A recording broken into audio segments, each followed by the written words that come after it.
All right, so we want to make sure everyone is participating actively, listening for understanding. Give me a second. Okay. Respecting each other's ideas, taking copious notes, and maintaining a positive attitude at all times. And the main reason why we're doing this training, as I mentioned, is because we want to make sure we're streamlining communications between all of our district departments and that of our campus personnel. And how do we start that is through our Microsoft Outlook and calendar training. So we will start with framing our lesson. Today, we're going to explore some of the basic and advanced features of Microsoft Outlook and Calendar. We want to make sure that we're able to not only create and send emails, but also create and share calendars and keeping both of them organized. So at the end of this training, you're going to be able to update your signature if you have not already done so using the out of office assistant, creating folders to stay organized, creating a new calendar, share with a peer, and manage your calendar events. And I'm going to showcase our LIZ district calendar so that way you all are begin to become familiar with it because it will be pushed out in January so that everyone can utilize. You will not be creating events from that calendar, but you're going to be viewing those events so that way you can then schedule events with your department in mind. So, again, this is our agenda for the day. We want to make sure that at the end of this training that you all know how to use the basic and advanced features of Outlook and Calendar, that you're able to organize your email and focus on those messages that are the most important. Sometimes we receive so many messages that some of them get lost in the shuffle. So we want to show you how to use rules to be able to manage your messages. And of course, we want to then manage our calendars. We will have our main district calendar. And then if you want as your department, whatever needs you have in your department, you can then create your calendar for your department and then schedule and view meetings and appointments for your particular department. Of course, we want to make sure that all of us stay connected. We do not want to leave anyone out of any type of communications that we have so that we can all be productive and that we can, of course, streamline that communication. I did want to point out that we do have our LISD Instructional Technology Learning Hub. If you click on this link, if you have gone into the chat and seen our bit.ly, which is this one right here on the screen where it's LIZ Outlook 1, and you click on our link, it will take you to our LISD Hub for Educators. And in this hub, you're going to see that we have our Teach Lead Tech platform. When you click on that, it'll take you to all the different trainings that we have conducted from the start of this school year all the way up to now in November.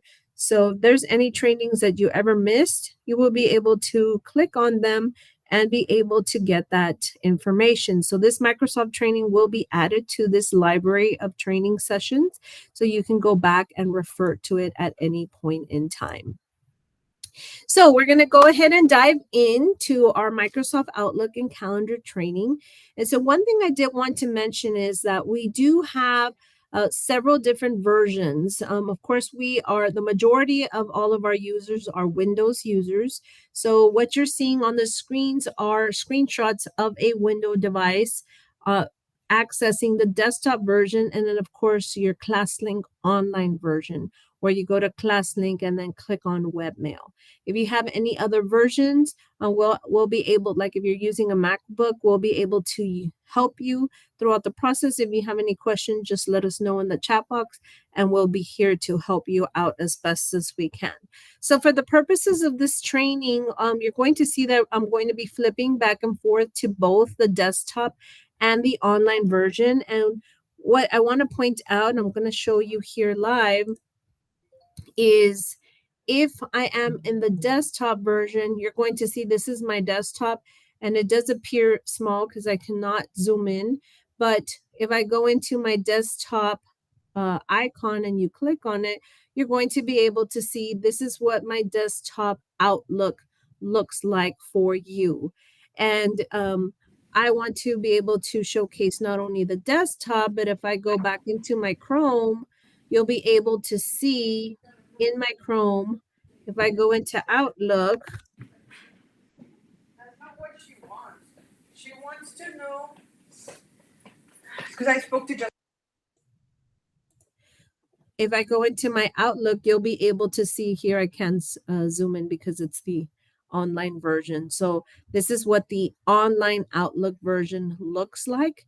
And so we're going to be toggling between one and the other so that everyone has a good understanding. So in the chat box, if you could please let me know, what is your preferred version? Are you more comfortable with the desktop, or where is the icon that you find on your computer, which is right here?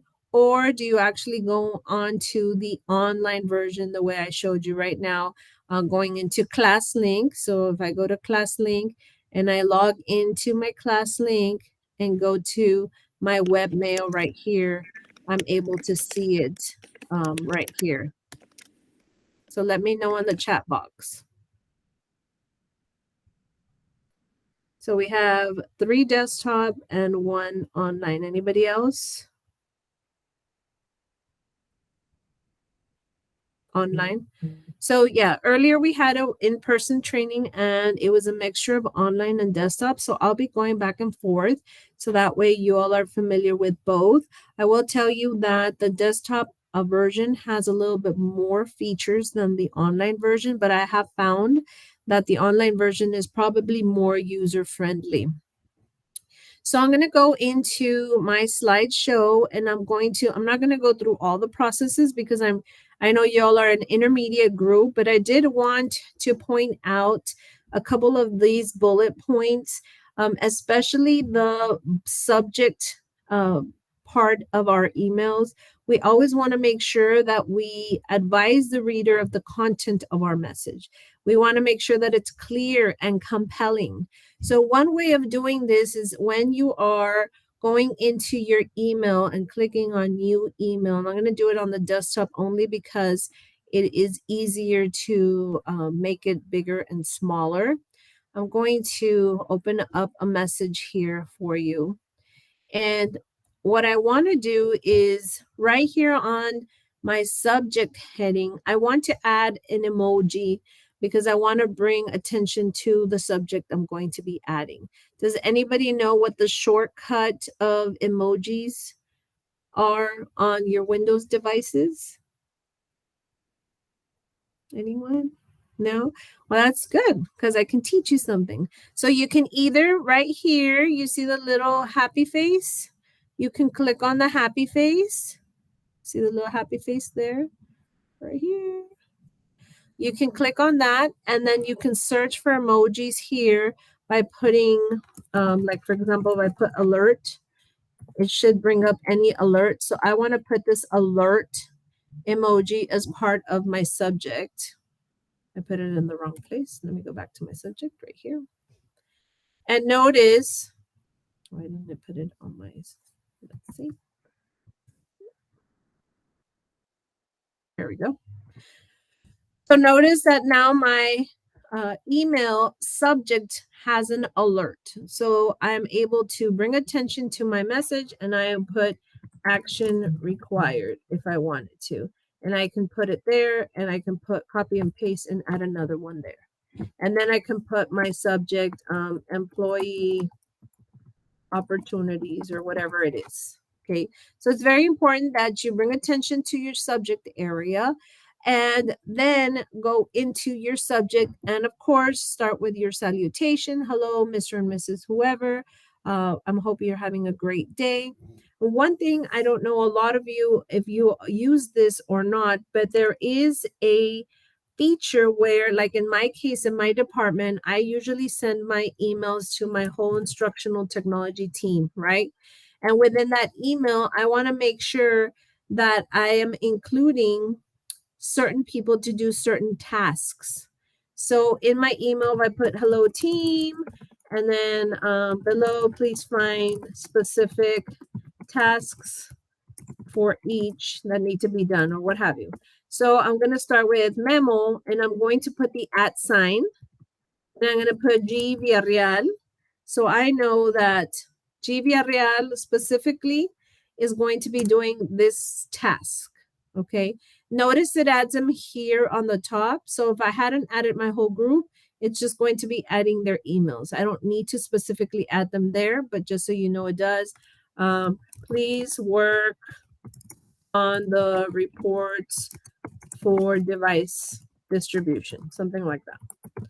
And then I can put at Terry Guerrero. She's going to work on whatever. So if you add the at sign before the name, you can make sure that you're putting in specific people that you want those tasks to be completed for. The last thing I want to cover, because you all are advanced users, is sending this email at a later time. So if you click right here on the drop down arrow, you'll see the drop down arrow right here. If I put the drop down arrow, you'll notice that it has schedule send, and you can send it at a later time. So I know a lot of us work after hours.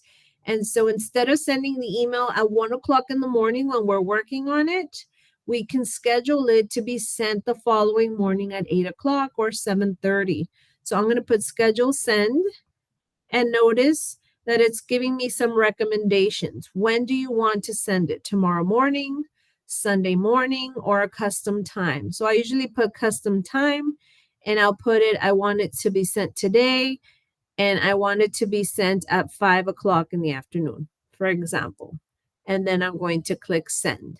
And automatically it will place my email in my drafts. So that way I know that it's going to be sent at that time. So this is the online version. If I close this out and I go into my desktop version, it's a little bit different. If I go to new email to schedule it at a later time, you have to go to options at the top. And I know it's probably small. You go to options and then you go to delay delivery. I don't know if you can see that. And when you go to delay delivery, it's going to show you right here, when do you want to deliver this message? And it even asks, do you want a delivery receipt or a read receipt? What is the importance? Is it high importance, low, or normal? Is it confidential, personal, or private, or just normal? So you can go ahead and put there when you want that message to be delivered. So notice it's a little bit more complicated in the desktop version rather than the online version. So either or, you can still do the delayed delivery for those messages on there. Any questions thus far? Can you add emojis to the? Yes, of course you can. So when you are in your message here and you want to add an emoji, you can use your shortcut, because if you see the menu on the top, there is no emojis there.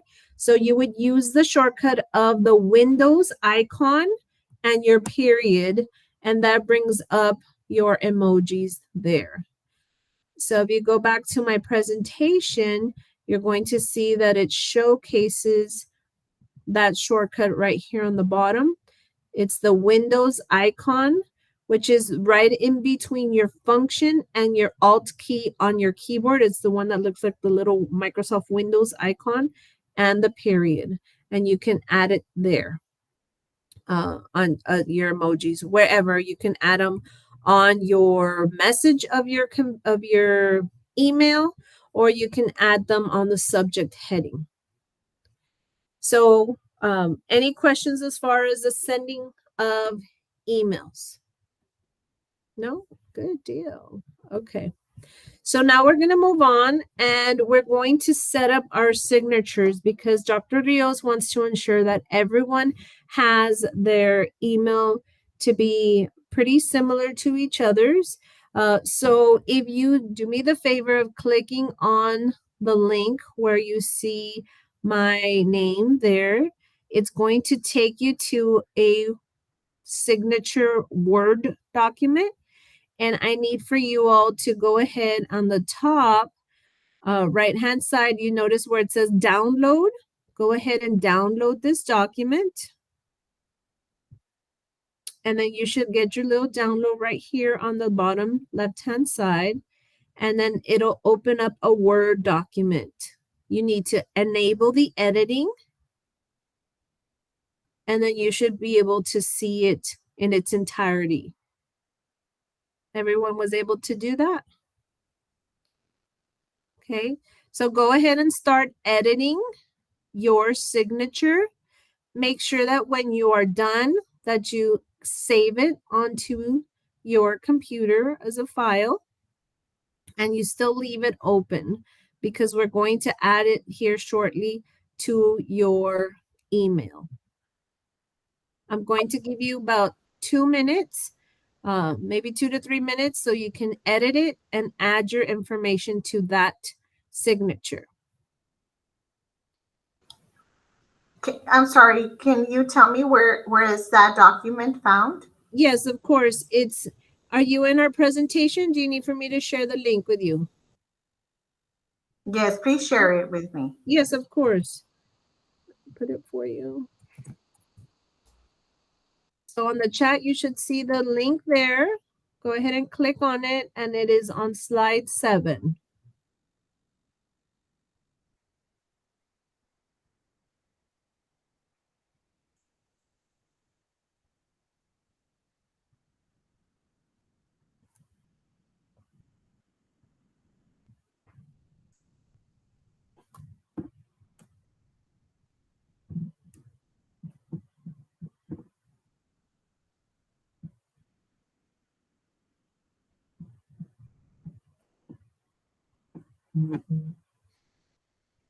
And when you have finished editing your signature, please make sure that you give us a little thumbs up on the chat. How do you do a thumbs up on the chat? Make sure you pull up your emoji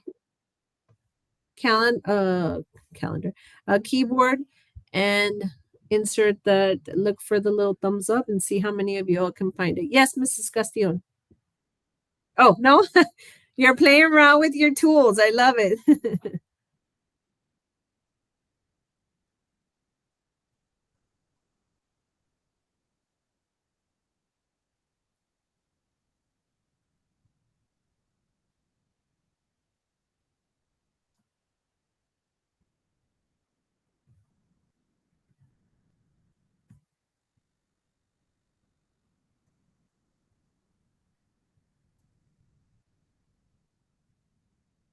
Remember that when you download it, you need to click on Enable Editing at the top to be able to start editing the document.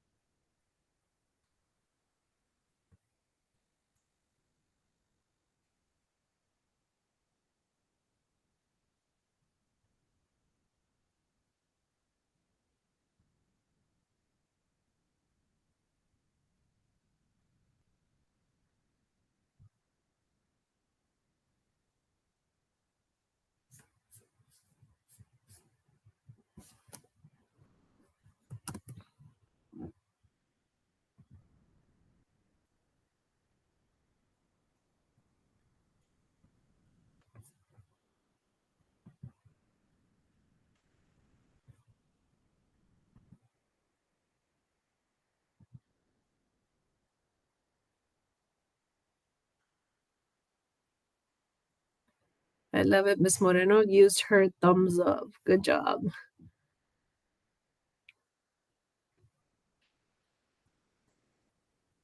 All right, so while the rest of you are still editing your information, if you can quickly just give me a glance over here to the screen, and I'm going to show you both the desktop and the online feature. Notice that on our slides, you do have a video on the slides, both the desktop, and if you scroll down to slide 25, you have it for the online version as well. So there's videos in there. I'm going to show you live. And if in case you ever need to come back and you need to change your signature for whatever reason, you can go in and see the actual video, and it'll guide you in case you were not able to add your signature by the time we're done with our training for today. So the best way in the desktop version to add your signature is going into a brand new email. And notice in the new email, you have this under message. You see the message? You have where it says signature with a little drop down arrow. So go ahead and click on that drop down arrow, and you're going to click on where it says signatures on the top.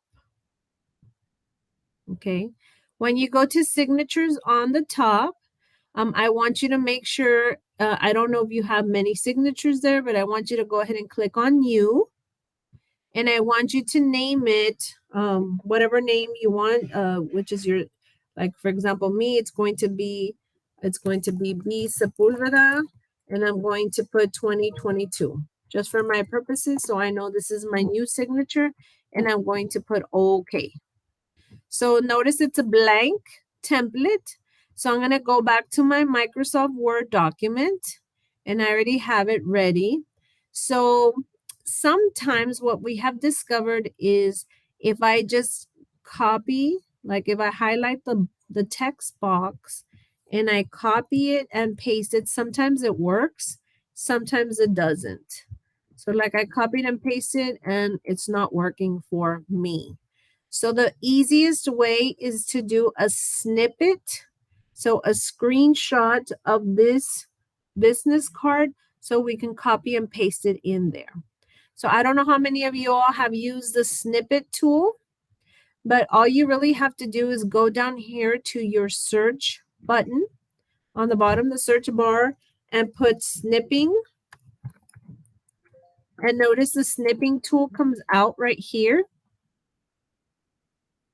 And we're going to put pin to the taskbar if you don't already have it.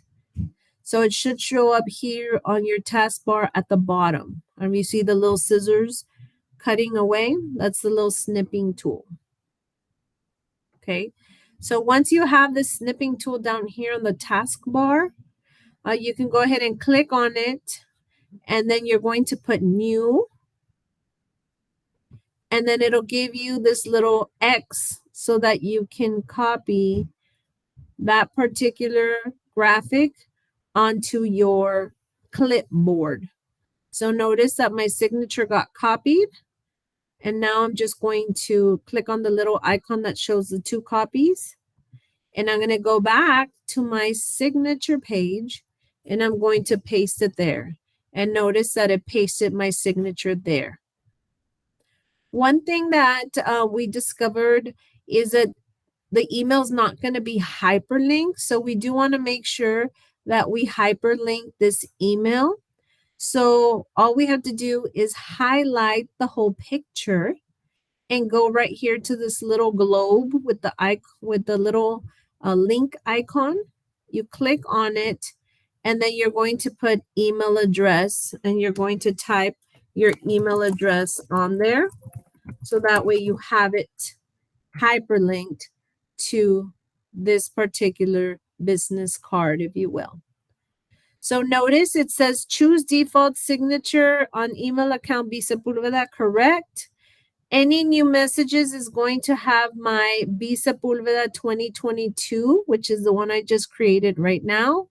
And if I want for my replies and forwards to also have it in there, I can put it in there as well. And then I click OK, and automatically all my new messages, if I close this one out, you're going to see all my new messages are going to have that particular signature on there. So I'm going to click on new email and notice it's there. I have 2 for some reason. I might have copied 2. So there you go. You see it there. And so if you added the signature correctly, it'll show it there for you on your blank little screen right there. Any questions as far as this is concerned? If in case you made a mistake and you don't want to add that many, you can go ahead and put delete and delete that signature. Delete delete the signature and just leave the one that you want on there for your future emails. Any questions as far as adding your signature onto the desktop version? Now you also have the online version signature in here. And so notice in the online version, you only have home or view compared to the desktop where you have file, message, option, like you have a whole bunch of other features. So in the online, you only have home and view. So to add your signature, you go to view settings. And then here in the view settings, you have all these options. And we're going to go to compose and reply. And notice this is the signature I have here. I can copy and paste the other one into this one as well if I prefer to use the online version, because the online version will have the signature you place here and the desktop one will have the signature you place there. They're pretty much intertwined, if you will, but sometimes they work independent of each other. So notice that my signature here is not the same signature as the one that I had on my desktop. So I need to also update this one. Any questions as far as adding the signature on here? So since I am already here on the online version, the next thing is the automatic replies. So how many of you, tell me on the chat, how many of you have used the automatic replies? What does that mean is like we're leaving for Thanksgiving. So you want to make sure you put a reply. So anybody who sends you an email, they know that you are going to be out of the office with limited internet connectivity. So you want to make sure they receive a message from you. Has anybody already used that automatic replies message? Put yes if you have on the chat and put no if you have not.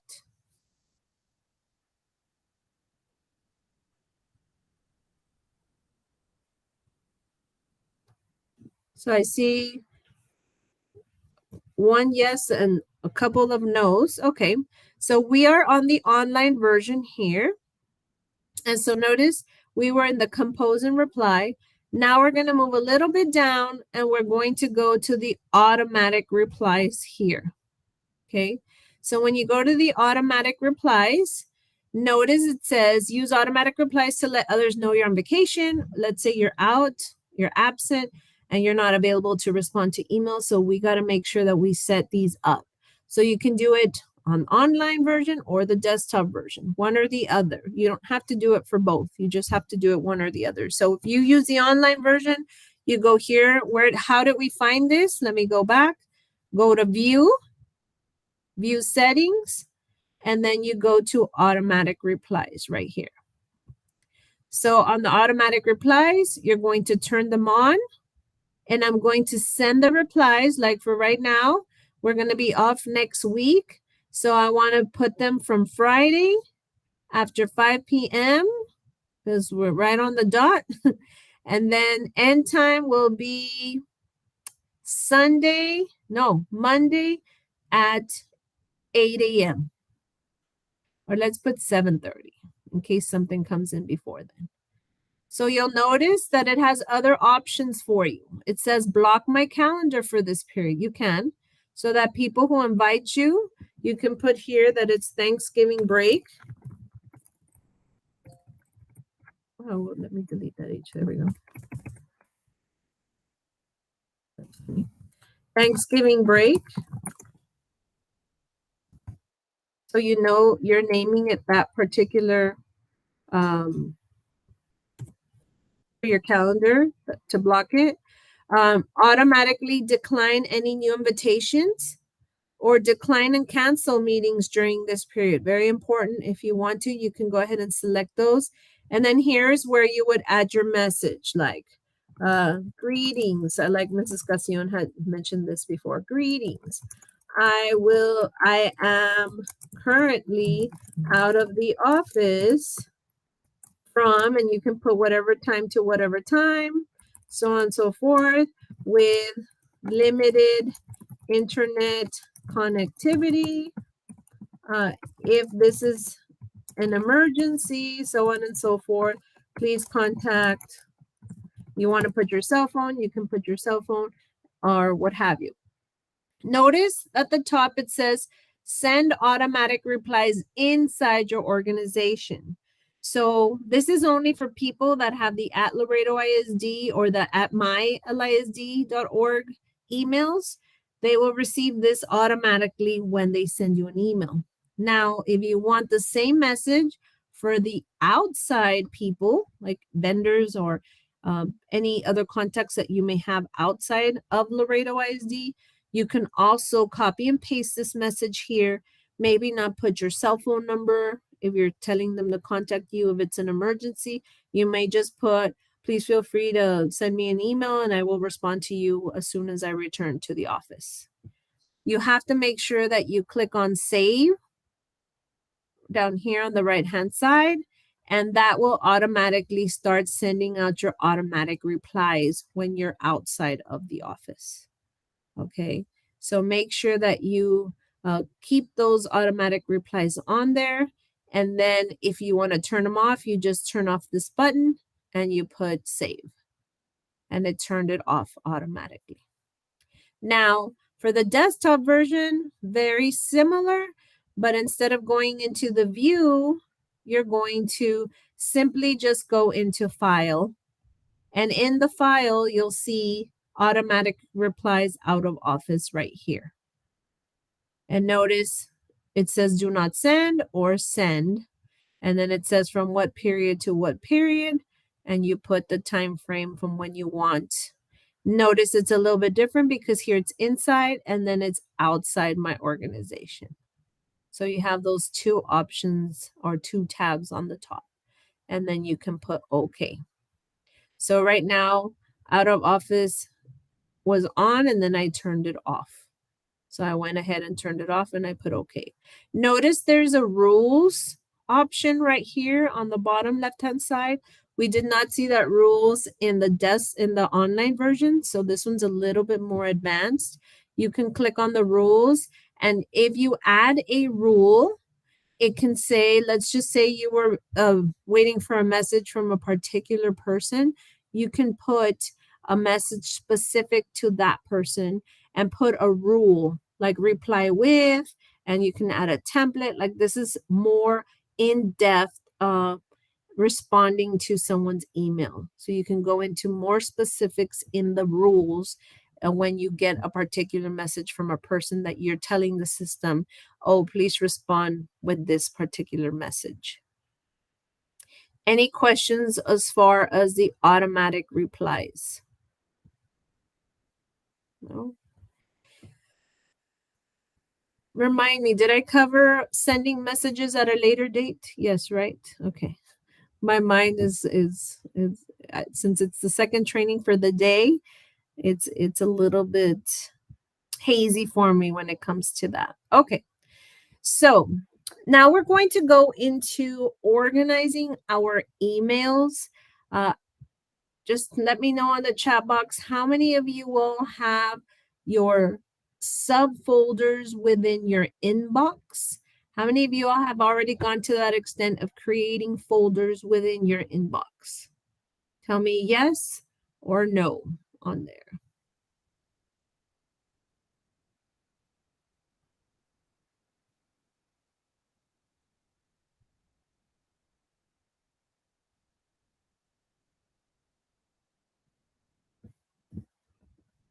So just for the purposes of our training, I'm going to go ahead and quickly go in to show you how to do, yes. In the first training, I did show how to do it. I'm not sure. That's why I'm asking if anybody I know they're intermediate, but they may or may not know how to add the folders. So I'm just going to quickly go through the process. If you see my folders right here on the online version, very simply, I'm in my inbox. I just right click and I can create a subfolder right here for me to stay organized. So I'm able to create that folder in there. I'm also able to empty a folder. I'm able to mark all the messages that are in my folder as read. For example, if I go here to my professional development folder, I have all of these unread messages, but I do not want for them to stay unread like this. I just don't like to see them like that. So I'm going to right click on that particular folder and I'm going to put mark all as read. So it's telling me, do I want all 510 items marked as read? Yes. So I'm putting okay. So automatically notice the numbers dwindling down and it's processing all of those emails to tell me I have read every single one of those requests. And it's okay because I know that I have those emails to process on there. So I'm able to create those rules, if you will, or those commands for those emails. Anytime you right click, you can also move folders. You can also assign policies. For example, you can put, if you want to put delete it after a certain period of time, you can move it to the archive after a certain period of time. So keep that in mind. You're able to do different things with your folders, including add it to favorites. If you add it to favorites, it goes right here on the top where you have all the favorites. One of the things they mentioned in our other training is if you put too many favorites, you're going to be bombarded with so many, and then you're going to have all of your subfolders underneath. So keep in mind, you don't want to have that many folders in your favorites, only the ones that you really, really use on a specific period of time. So just keep that in mind in there. So any questions as far as the folders? This is in the online version. In the desktop version, it is the exact same way. You would just right click. Let me make this bigger. Oh, it will only zoom in the message. Okay. I get it. And that's why I prefer the online version when it comes to training. So when I go to my folder, I can go to my inbox and I'm going to right click and I'm going to get that message as well to create a new folder. I can clean up the folder by deleting certain things, delete everything from the folder. I can remove it from favorites because it is on my favorites. You see it at the top.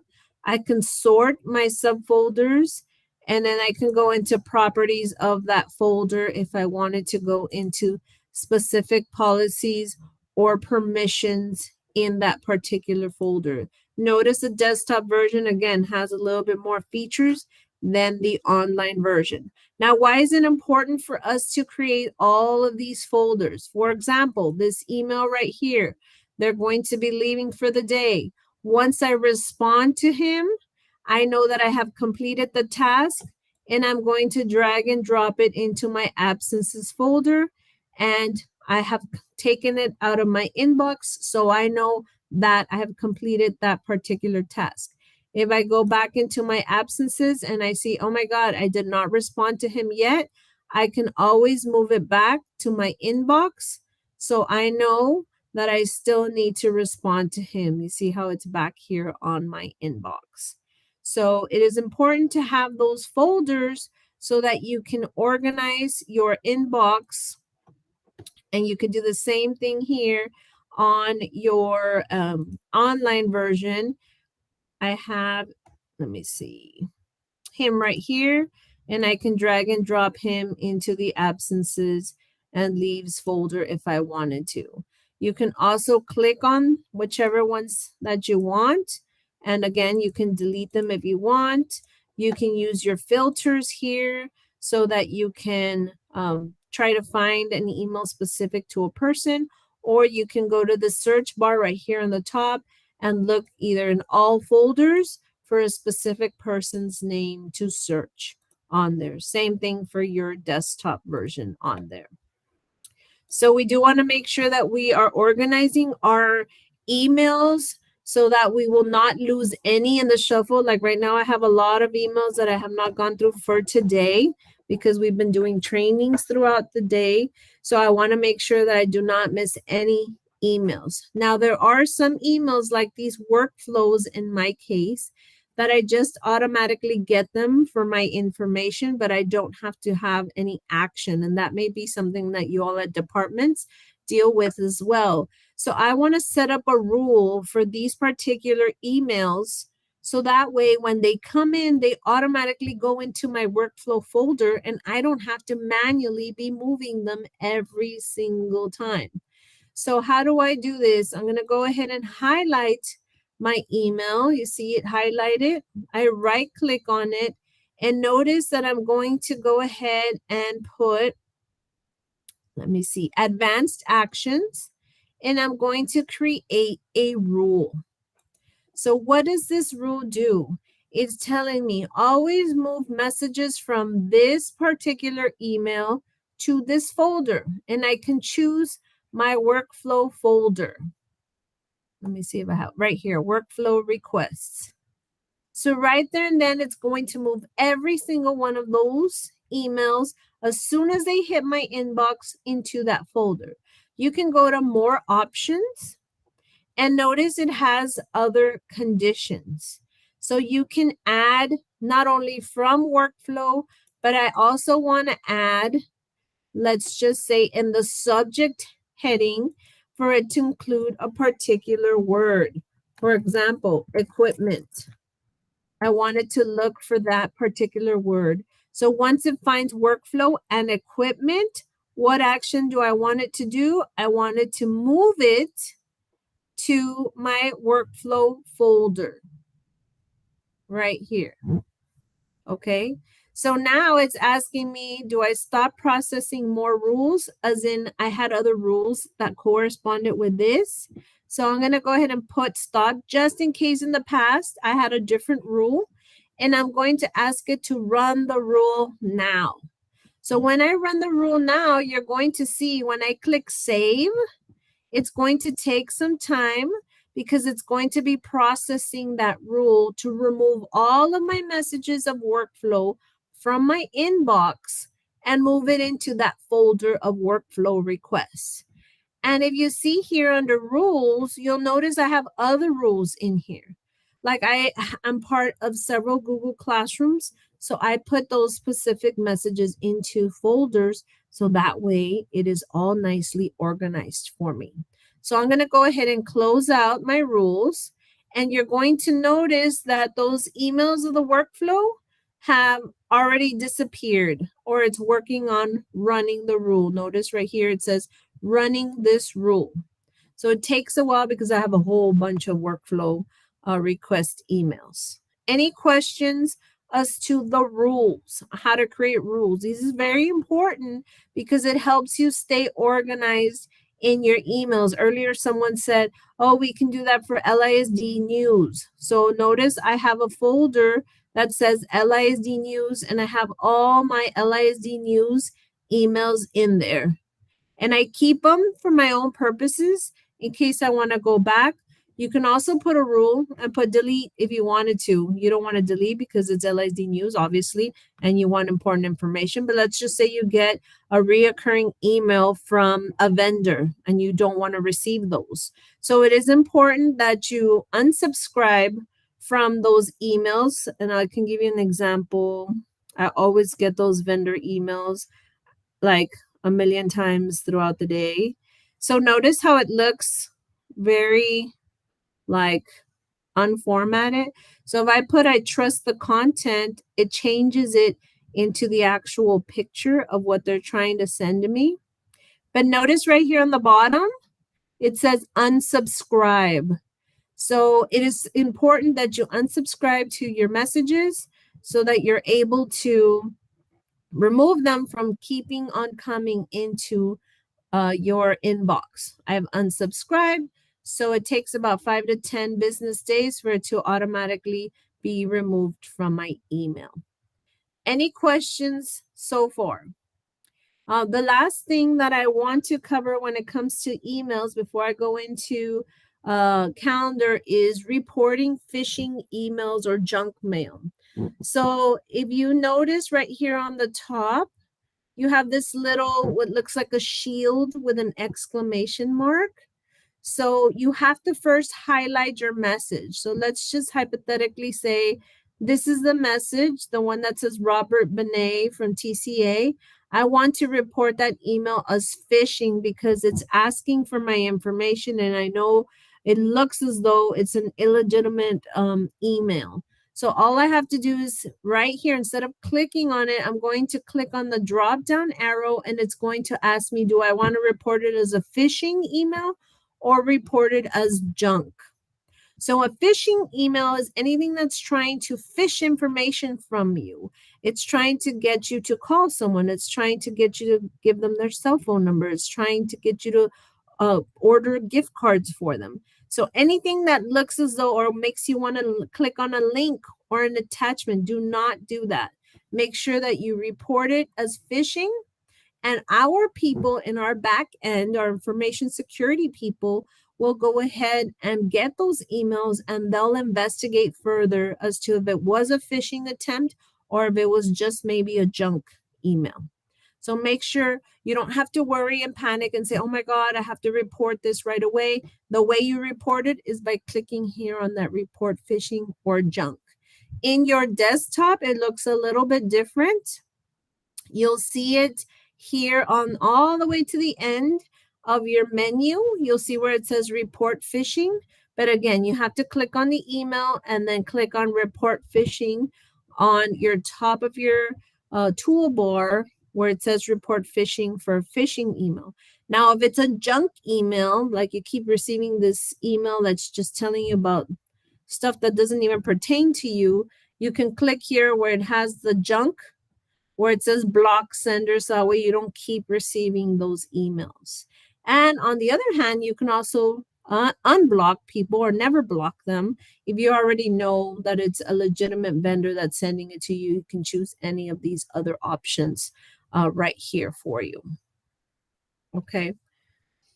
The last thing before we move into calendar is making sure that we are able to categorize our emails. So anytime you go into an email, you'll notice that you have the option, and let me go back into my presentation here so you can see. You have the option to categorize them by color. And this is important when you're trying to locate an email, if you're trying to filter through a category. It helps you easily identify the message that you're wanting to do. And I'm not sure how many of you all have been able to categorize your emails, but in the desktop version, you have the icon categorized at the top. You can go ahead and click on it, and I already have a lot of categories in my email. So you would just highlight your email, and then you can categorize it as whatever it is that you want to. And the reason behind categorizing, again, is because you can find those emails easily. Like, for example, I can say this is a Tech Expo email. I can say this is a Tech Expo email, and I'm just color coding them. Notice the colors are staying on the actual email. So you can even do search folders for those particulars. So you know all of these are Tech Expo emails. If I go into my folder and I go into search folder, create a new search folder, I'm going to search by categorized email, and then I can choose a category, which I'm going to choose the Tech Expo, and I'm going to put OK, and then OK again, and automatically all of my emails that I categorized with Tech Expo, you're going to be able to see them there. Notice the yellow, they're all showing as Tech Expo meeting emails. This is great, again, to stay organized. If I made a mistake and this one doesn't belong to the Tech Expo category, I can go back into my inbox and notice where the email is. I can right click and I can go ahead and clear the category so it won't have it anymore on there. But it is important that you see that you're able to not only create a search folder, but you can also categorize by categories, by color. Notice I put all of the Microsoft responses with meeting in black, so they're all categorized like that. And then I have the ones for the Tech Expo that I just selected right now. Again, you can right click on it and you can clear the categories so that way it won't show up there anymore.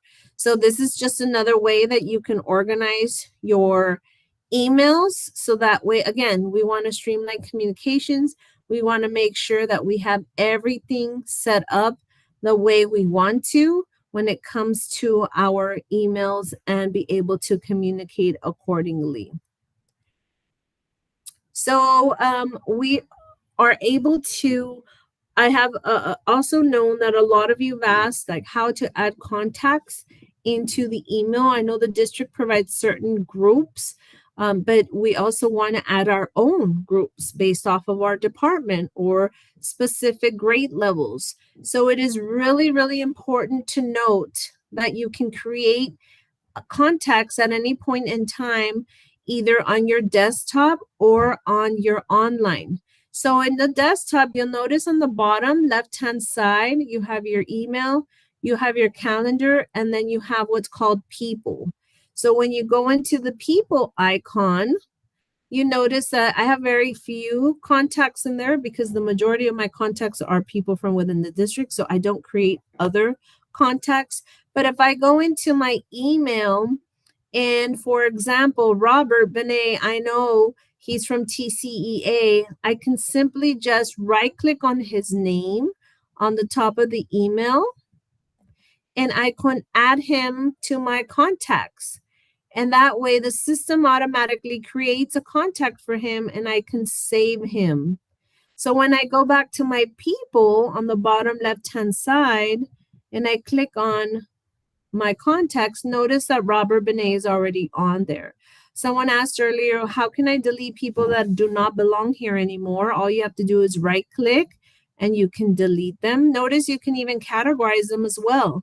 If you want everybody from TCA to be colored blue, and you know every email that that has the word TCA, you can put in that rule and put everybody in blue, so that way you know they're all interconnected with TCA. You can do that as well. You can delete them, you can update them, however you see fit. The most important thing to get out of this particular area is the new contact group. So in the new contact group, you can put, like in our case, it's the Tech Expo sponsors. And we have different sponsors every year. So I put the year for that particular group. And then you would go to add members. When you go to add members, notice it's going to ask you either you want to add from Outlook, from your address book, or from a new email. So you're going to put Outlook contacts. And you can search one by one, but we don't want you to do that. We want you to click here where it says members and then go to a spreadsheet where you have all your email addresses and you can simply copy and paste. So how can you do that? Well, if you go into any of your Google Forms that you have created, like in our case, we have the Tech Expo sponsors. And let me look it up right here. Tech Expo sponsors. So we created a Google form. That's not the right one. Oh, yes, it is. We created a Google form and notice we collected all the email addresses right here. So I'm going to copy all of these email addresses by highlighting all of them. And I know these are all our tech sponsors.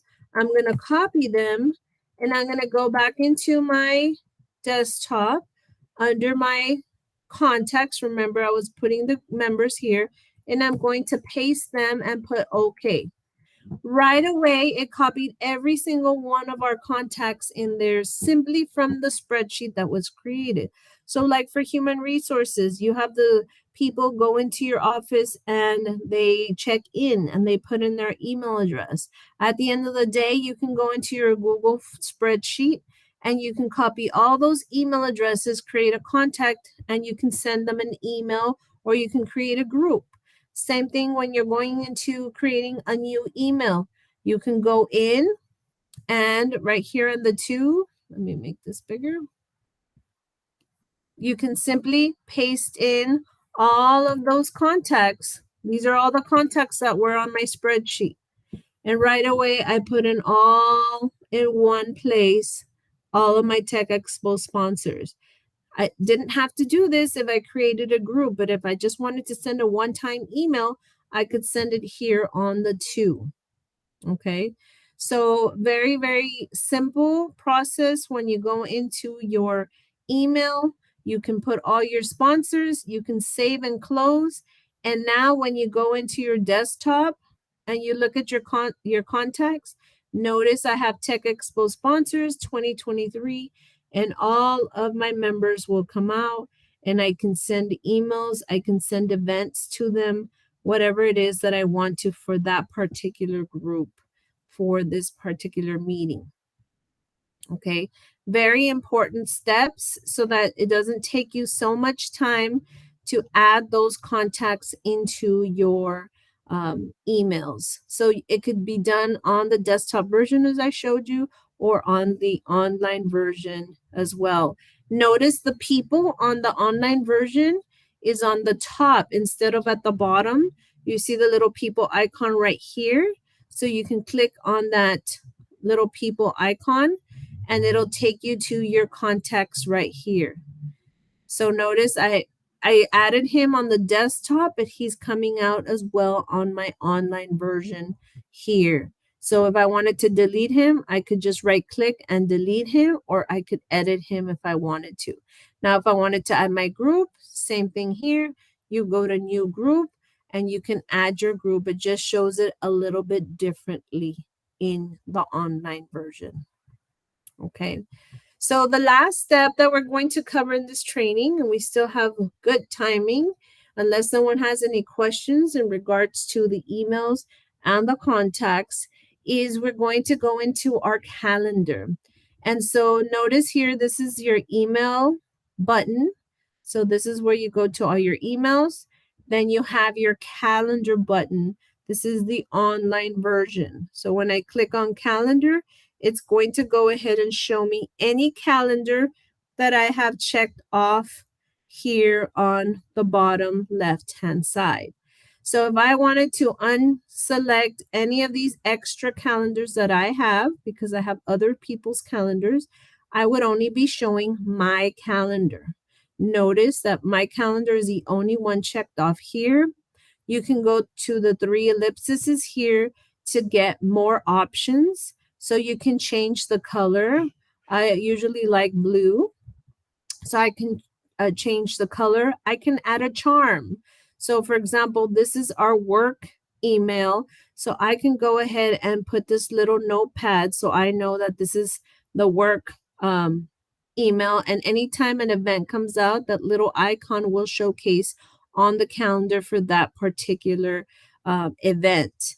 In addition, if you go into the 3 little dots, you have your sharing and permissions.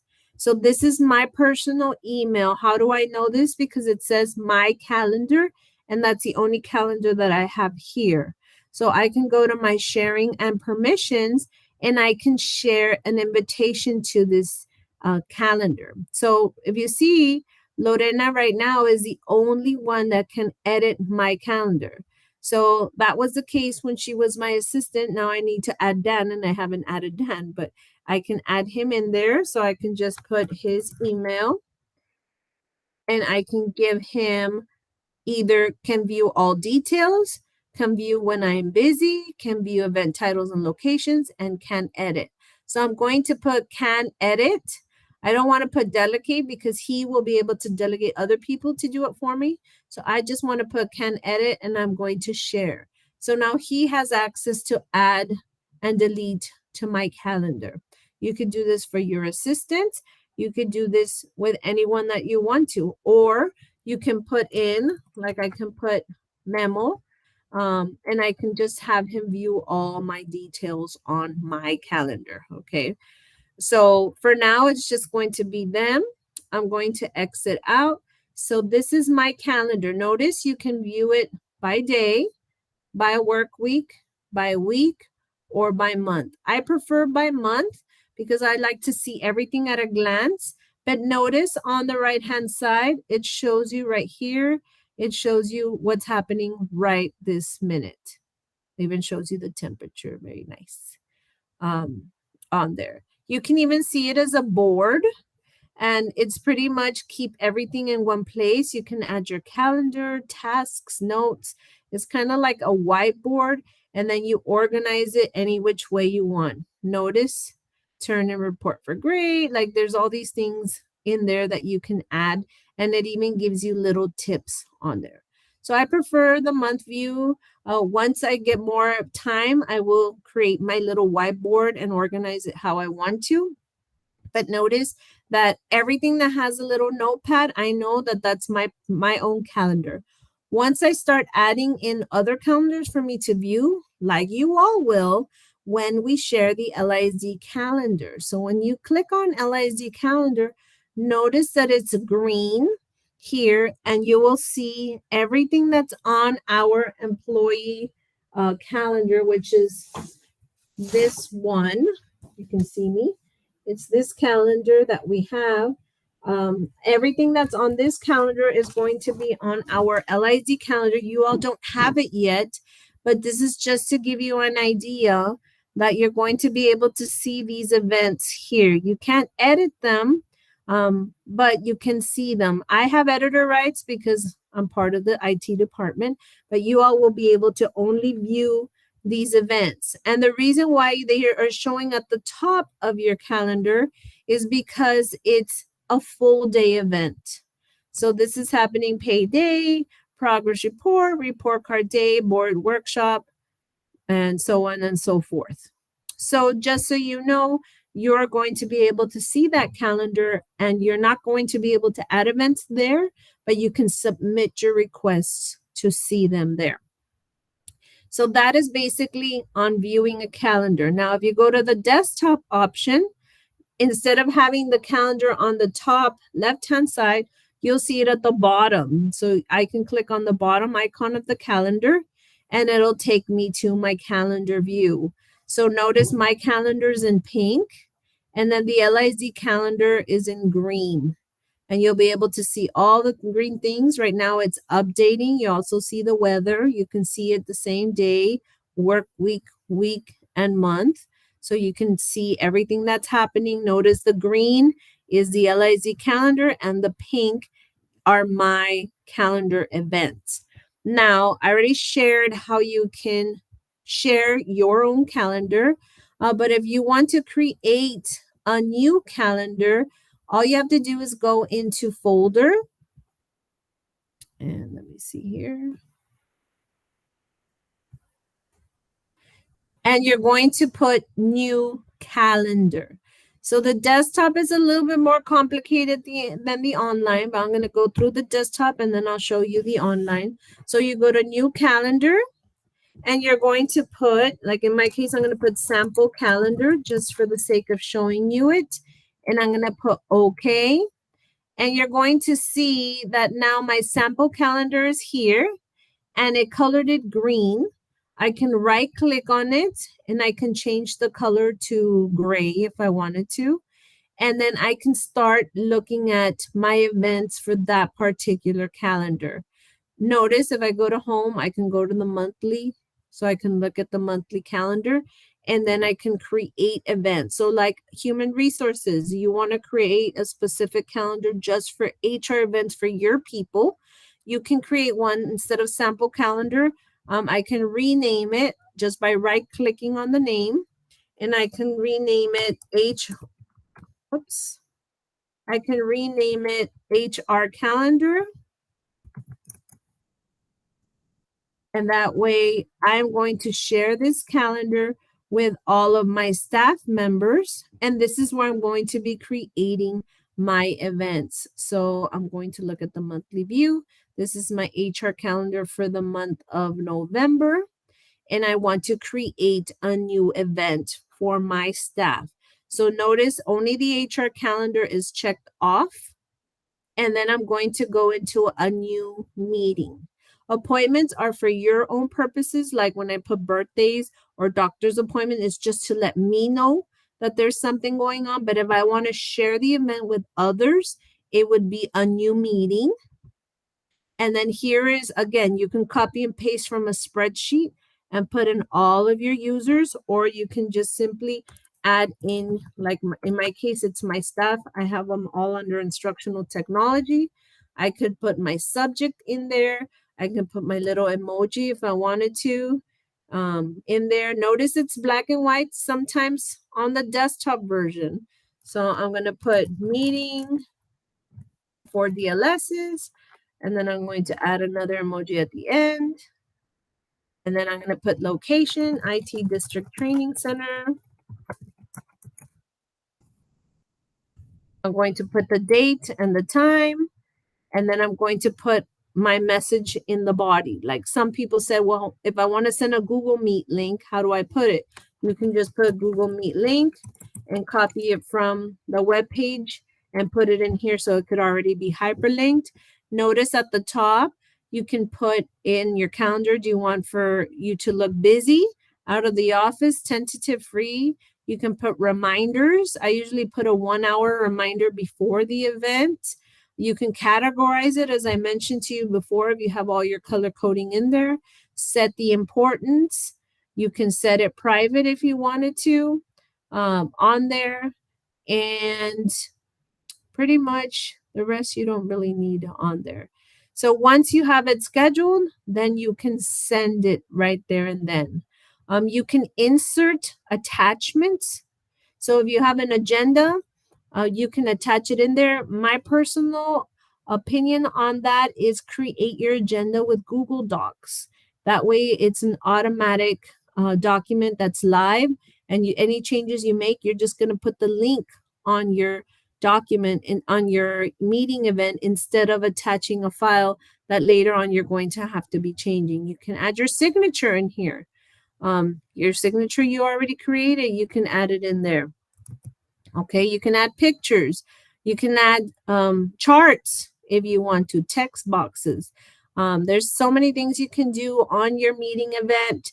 Check your spelling. So at the end of the day, when you're done with this, you just click on send and it will automatically create an event on your calendar. Let me show you. I'm going to send it to myself.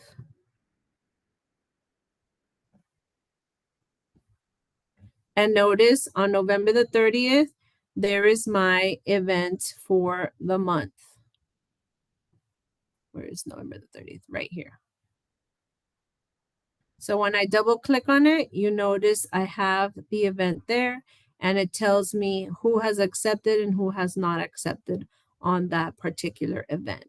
So that is the online version. Sorry, that's the desktop version. The online version is the same thing. If I want to show all my calendars, and you see the calendar I just created has not synced up yet. I don't see it here.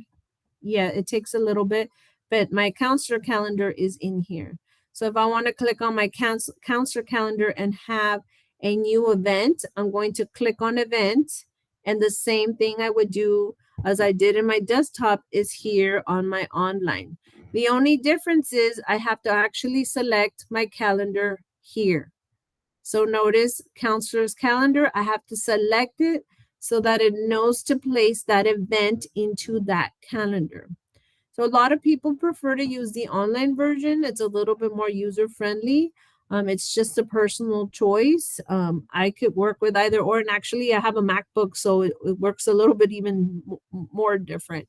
So you can add your title of your event, invite your attendees. You can copy and paste from a spreadsheet or manually input them there. Notice this optional field right here.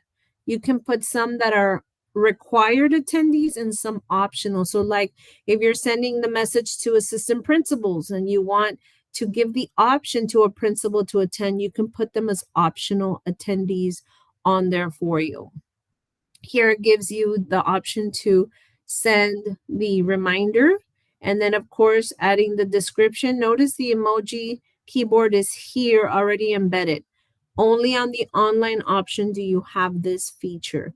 You can put your Google Meet link in here or anything else you can attach as well from your computer. You can attach pictures as well if you wanted to within the email. And then once you're done, also it gives you the option for requesting responses.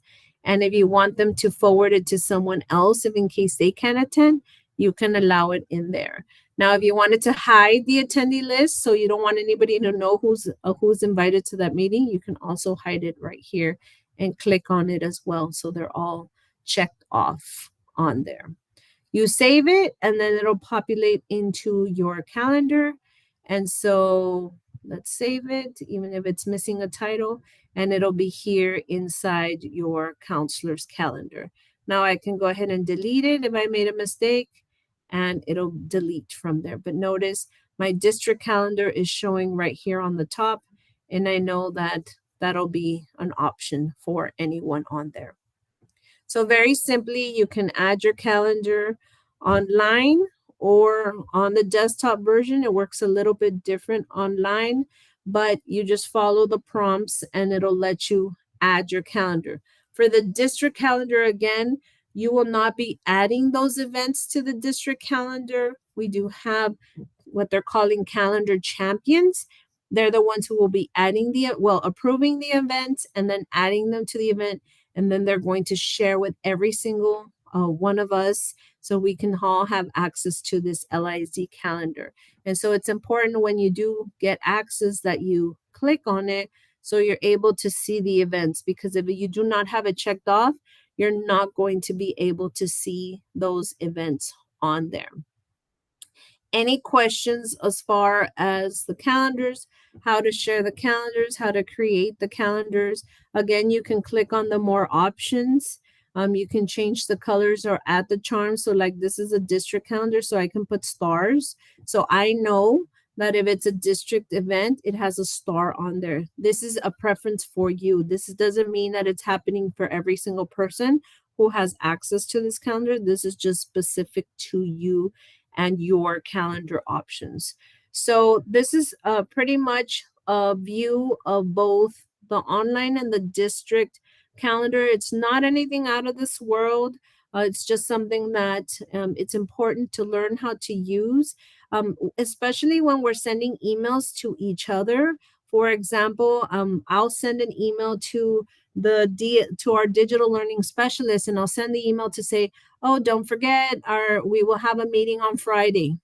Well, instead of sending an email, let's send a meeting invite. They receive it as an email. They know they got it, but then it places the event onto their calendar.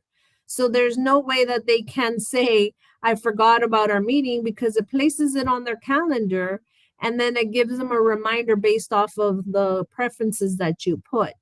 So like right now, you see the calendar that I have right here, this event, it's showing that we're having a DLS meeting on November the 30th.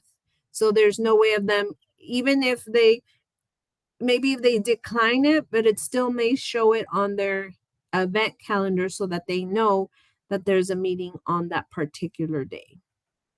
For the most part, that is all that I have for you all this afternoon. Feel free. We still have about 9 more minutes. If you have any specific questions that we can help you on. I know sometimes the desktop version is a little bit small. You can't really see it that well. That's why I like to go into the online version, because when you're doing this virtually, the online version, you can zoom in and zoom out, and the desktop version, it's not really that user-friendly for those types of purposes. But I think we pretty much covered every single content area that I wanted to. I just one last thing I wanted to mention: when you delete your items, make sure that you empty out your folder every so often, because it is taking a part of your memory.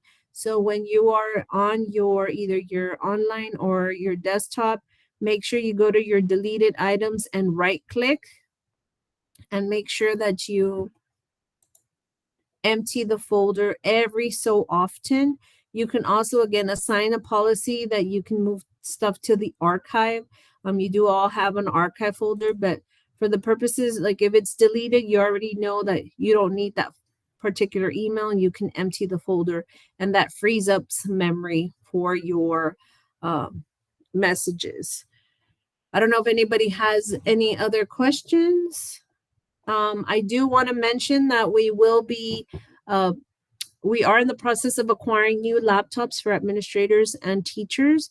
So it is very, very important that you all start saving all of your information onto your Google Drive. I know earlier I was showing how to save things onto your drive.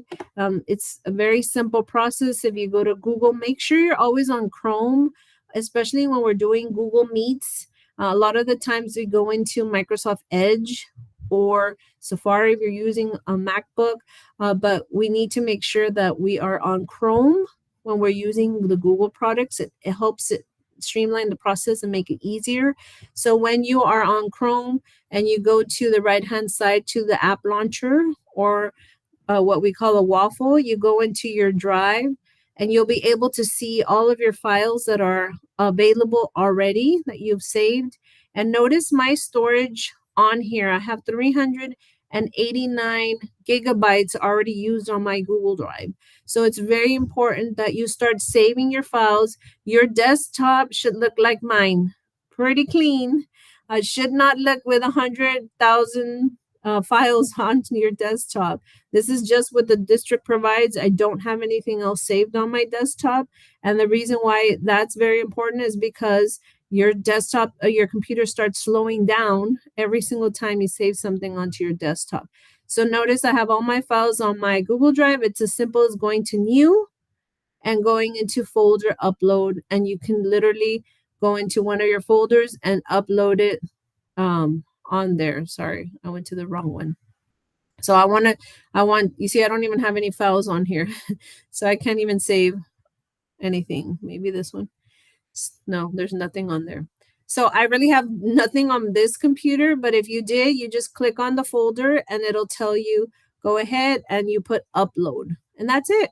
You do that one folder at a time. Don't do all of them because it may bombard your Google Drive and it may miss some of the files. But make sure you do that. And then someone asked the question, well, who's going to have access to it? Well, like for example, my technology folder, if I right click and I go to share, it will tell me that I'm the only person that has access to this folder. I'm the owner, only one that has access. It's restricted.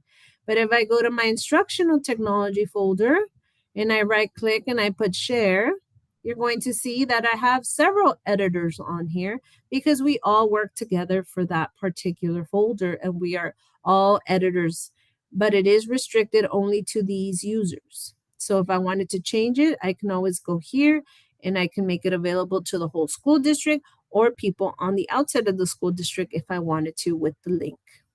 So just keep that in mind as we are in the process of getting new devices. I do want to thank you all for your attention. Notice in our presentation, we also have both the online and the desktop versions of everything that was discussed today. We do thank you for joining us. We do want to make sure that you all have the latest information. So these trainings will be uploaded to our instructional technology webpage where I showed you earlier, where we have our educator hub. If you're on Facebook, please make sure that you go to our Facebook page and to our Twitter. Join us there. We thank you again very much for all of your cooperation, for being here with us. And we hope that you all enjoyed this training and that you learned quite a bit of new information that you can use in your departments and with all of your stakeholders. But know that we are here to help you with whatever it is. People were telling us earlier, we want to be here every day because they love our facility. You're welcome to come anytime. So we're here to help you all out. 1340 is our number.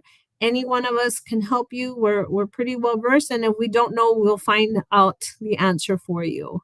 That is all that I have for you all. Thank you so very much. And we'll stick around a few minutes if anyone has any other questions or comments.